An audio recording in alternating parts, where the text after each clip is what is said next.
I'll tell you a story, a real true life story, a tale of the western frontier. The West, it was lawless, but one man was flawless, and his is the story you'll hear. Oh, Wyatt Earp, Wyatt Earp, brave, courageous, and bold. Long live his fame, and long live his glory, and long may his story be told. Oh, my God.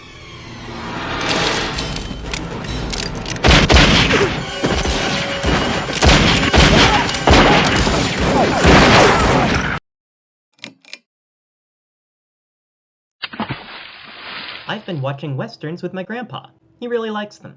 He often talks about being young and working on a ranch, and every weekend he and his friends might go to the theater to watch a cowboy movie.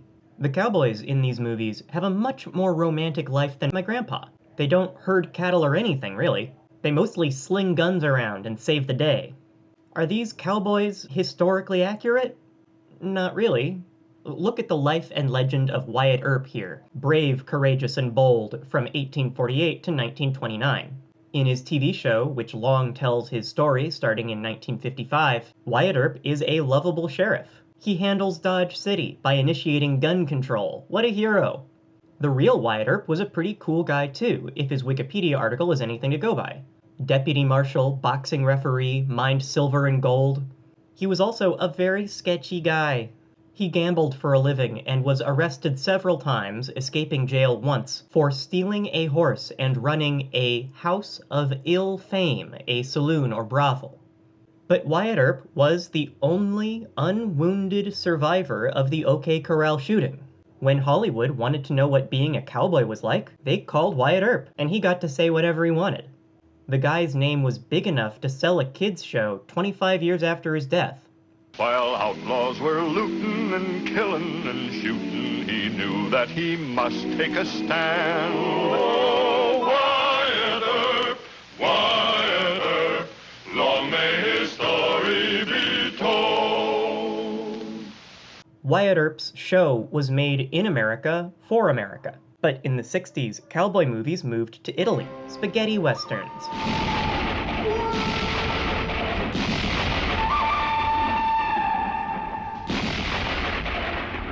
Italy had some advantages with cowboy flicks. Italy could pick up American imagery, but leave American conventions behind. Italy was held back by totally different conventions in Europe. European settings, portrayed as America, yielded surreal visions of a West never seen before. It was like a whole new West just showed up, still unclaimed. But Italy didn't just borrow from America. Sergio Leone's A Fistful of Dollars here, starring Clint Eastwood, was inspired by a Japanese film called Yojimbo by Akira Kurosawa. I say inspired, but Kurosawa sued Leone for plagiarism and won. He got exclusive rights to A Fistful of Dollars in Japan. That was a big deal. Clint Eastwood was already famous in Japan because they liked his show Rawhide.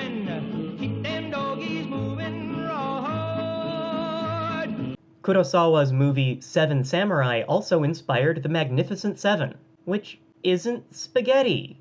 It's an American film. Why would America make samurai into cowboys? Shouldn't America have its own cowboys? Well, Kurosawa is said to have studied the American director John Ford.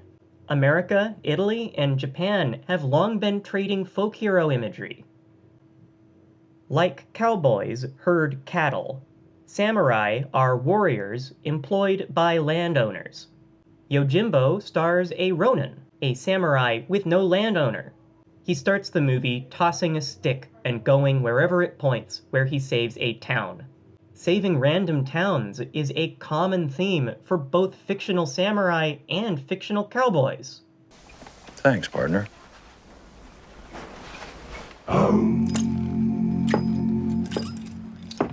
I know all about the West. I travel all over it, from town to town. That's what I do. Yeah, but see, in this town... This town's no different than any other Western town. They're all identical. They are? But cowboys and samurai had jobs. Being a cowboy, being a samurai, those are the jobs. If they're being folk heroes, they're unemployed. Any cowboy or samurai acting anything like these guys would have been rare exceptions to the rule. In fiction, exceptions are the rule. You've heard of King Arthur, right? Wikipedia has 2 articles, King Arthur and Historicity of King Arthur. Was there ever a King Arthur? That's a matter of debate. But he doesn't need to be historically real to have real myths, and for Disney to make a cartoon movie about him growing up with Merlin. There's no telling if anyone sitting at the round table actually ever existed. But you don't get a Monty Python movie on stage at Las Vegas by actually ever existing. Strange women lying in ponds distributing swords is no basis for a system of government. So why do we tell stories about knights in shining armor fighting dragons, when real knights were so much less shiny, and dragons are only real in my heart? Why do we tell stories about cowboys and samurai saving towns from gang violence, then going to another town and doing it again? I don't know. So let's tell a story about it. Let's wrap a costume around our confusion and make it into a character who saves the day. Life is hard. It's hard now. It was certainly hard in medieval Europe. It was certainly hard in feudal Japan. And it was certainly hard in the Old West. When presented with a hard reality, there's value in turning it into a better one, especially one which keeps your attention for a while. A good reality might roll through time like a snowball down a hill, getting bigger and bigger and causing avalanches. Growing up during the American Depression, there's no wonder my grandpa enjoyed cowboy movies. I'm glad they really caught on, so I can like them too. And long may his story be told. I've been trying to enjoy thinking lately. Depression and anxiety run in my family.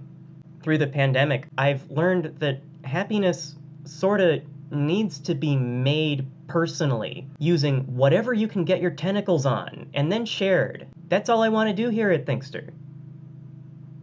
I've been playing a game called Cubivore live on Twitch, and then posting the recordings here on YouTube. I don't think I'm good at the whole Let's Play thing yet, but I do think I'm getting better. So, I'm gonna do the pale blues, I'm gonna do the dark blues, and then I'm gonna kill the boss. These uploads don't take a whole lot of time compared to a video like this one, and it keeps the channel active, which, if I understand correctly, might be important for the algorithm thingy deciding which videos are recommended to whom. And it's fun. It makes me happy. Want to join me on Friday, 6 p.m. PST on twitch.tv/spacethingy?